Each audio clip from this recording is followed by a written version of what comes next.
Jour d'ouverture de la chasse sur le domaine public maritime en août dernier. Beaucoup de chasseurs. L'ouverture reste pour tous un grand jour. Au bout des fusils, surtout des huîtres épis. Pour les oies cendrées, il faut attendre que la saison passe. Les premiers vols en migration se voient chez nous en novembre, lorsqu'elles descendent du nord vers le sud, vers l'Espagne, où elles aiment passer l'hiver à température plus clémente. Ensuite, elles remontent avant le printemps. Et c'est là qu'est le nœud.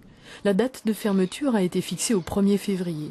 Alors, colère des chasseurs, quand ils voient passer les oies, la chasse est déjà fermée.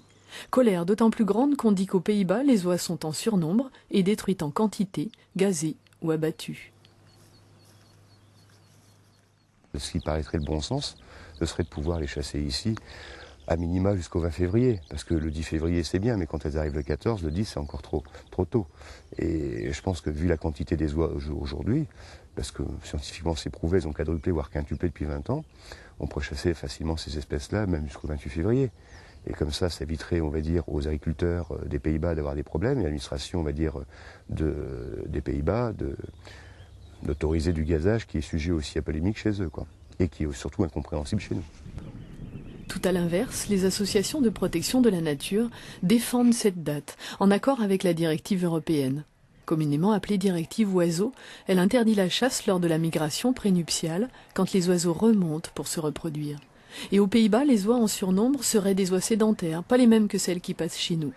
Débat passionné, difficile d'en démêler ici les enjeux. Le mieux, c'était d'aller ensemble, voir là-bas. Une mission composée à parts égales de chasseurs et de protecteurs de la nature, emmenée par Jérôme Bignon, dans le cadre des tables rondes sur la chasse. 2 jours pour comprendre la gestion des oies aux Pays-Bas, emblématique pour cette espèce. 2 jours pour revenir un peu moins opposé. Président de la Fédération des chasseurs de l'Oise et directeur de Picardie Nature, embarqué là dans une même aventure. Nous, on est ouvert avec une discussion avec les associations écologiques. Il n'y a pas de blocage psychologique. Mais il ne faut pas en faire un dogme, c'est tout. Premier constat, d'évidence, les oies sont effectivement très nombreuses aux Pays-Bas. On les trouve en troupeau, sur les prairies ou dans les champs de céréales. Beaucoup de bernaches protégées chez nous, mais aussi des oies cendrées, des rieuses ou des oies des moissons. Au total, près de 2 millions d'oiseaux présents ici chaque hiver. Nous sommes ici à Westdorpe, en Zélande, dans le sud des Pays-Bas. Une réserve naturelle, petite en surface, mais qui accueille tout de même près de 2000 oies en été. Chassée autrefois, l'espèce était en déclin. Alors on a tout fait ici pour la protéger, favoriser son expansion. Tant et si bien qu'ici, les oies posent problème. Vous êtes ici sur une réserve naturelle qui est un endroit absolument fabuleux pour la reproduction et la croissance des oies. Parce qu'il y a à la fois une crique, des roseaux et de la nourriture. Mais cette réserve se trouve à côté d'une exploitation agricole. Et les oies et les oisons, pour se nourrir, vont interférer sur les cultures et apporter des nuisances.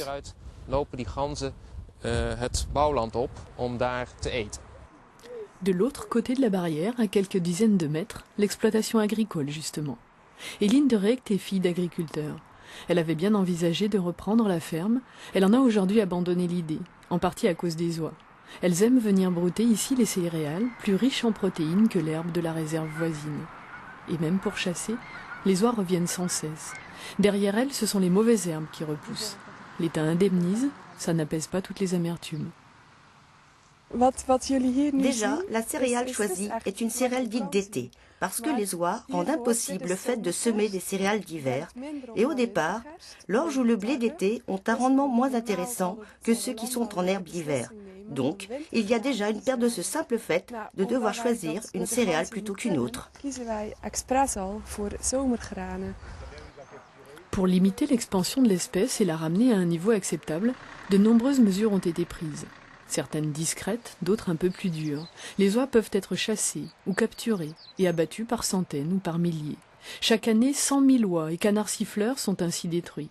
On installe aussi des clôtures pour empêcher les oisons de suivre leurs parents sur les cultures, ou encore on secoue les œufs dans les nids pour les stériliser, sans toutefois parvenir à freiner la dynamique des populations. Et c'est surtout un problème d'espace, de culture. Parce qu'apparemment, au niveau de la société hollandaise, tout ce qu'on a entendu, c'est que globalement, les agriculteurs sont indemnisés. La société hollandaise est très favorable aux oies, a envie d'avoir des oies, de gérer les oies. Par contre, se pose un problème qui est nouveau, c'est que les oies se resédentarisent ou redeviennent nicheuses, ce qu'elles étaient au début du siècle, ce qu'elles ne sont plus. Et puis, donc il y a les oies cendrées, mais il y a aussi toutes les espèces d'oies, la bernache du Canada, etc., qui prend une ampleur et effectivement qui a un impact plus fort sur les milieux. Après les visites de terrain, une deuxième journée un peu plus studieuse pour la mission. Dans la capitale, La Haye, plusieurs rencontres sont prévues, au ministère de l'Agriculture, avec un scientifique d'Altera ou encore des représentants des puissantes associations de protection des oiseaux. Eux s'étonnent aussi de notre intérêt pour les oies et découvrent le malaise des chasseurs français. Le décalage entre l'interdiction d'en chasser l'équivalent de 1 millier ou 2000 et le regard porté sur leurs collègues néerlandais qui, quelques centaines de kilomètres plus au nord, peuvent en détruire plusieurs dizaines de milliers, ça crée des perturbations dans le regard des chasseurs français. Volonté de préserver l'espèce et nécessité de la réguler. Protéger ou chasser, ou les deux en même temps. Quand l'homme intervient dans l'équilibre d'une espèce, il amène souvent de nouveaux déséquilibres. Pas toujours facile de concilier les points de vue, même à la faveur d'une opportune panne d'ascenseur. C'est le dernier moyen que j'ai trouvé pour rapprocher les points de vue. Non, on a fait exprès pour que vous vous mettiez d'accord. On vous laisse sortir quand vous êtes d'accord. La conclusion de tout ça, c'est que les chasseurs français, moins que jamais, peuvent comprendre qu'on leur interdise de prélever quelques centaines d'oies au mois de février. Donc on revient gonflé à bloc pour demander à notre ministre de nous permettre de prélever quelques oies au mois de février. S'il est un point sur lequel chasseurs et protecteurs de la nature sont à coup sûr d'accord, c'est sur l'exemplarité des Pays-Bas, où l'on a su concilier une forte urbanisation et multiplier les réserves et les zones d'accueil favorables aux oies. Des lieux de quiétude à 2 pas des grands boulevards.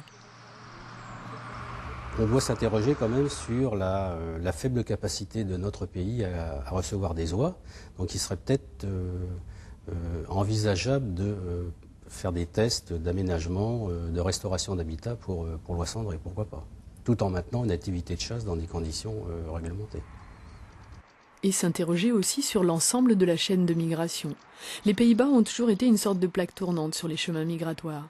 Les oies qui remontent d'Espagne après l'hiver y font halte avant de remonter en Scandinavie.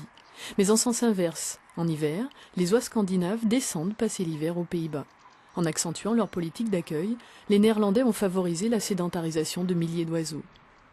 Notre visite a été assez étonnante parce qu'ils nous regardent différemment à propos des questions qu'on a posées qu'à notre arrivée. Ils n'avaient pas compris ce qu'on venait faire, ils étaient un peu inquiets parce qu'ils nous voyaient dans un rapport un peu polémique, accusateur, que vous vous rendez compte, vous gazez ces pauvres oiseaux. En réalité, on leur a fait toucher du doigt qu'en touchant la chaîne de migration, ils n'avaient peut-être pas bien mesuré. D'où le recul qu'il faut prendre pour ne pas se précipiter, réfléchir, comme on essaye de le faire sur tous les sujets qui impactent la nature aujourd'hui. Conclusion essentielle et partagée de ce voyage, avec le réchauffement climatique qui modifie aussi fortement et très vite les chemins de migration, il est plus que jamais nécessaire d'avoir un regard global de l'Espagne à la Scandinavie.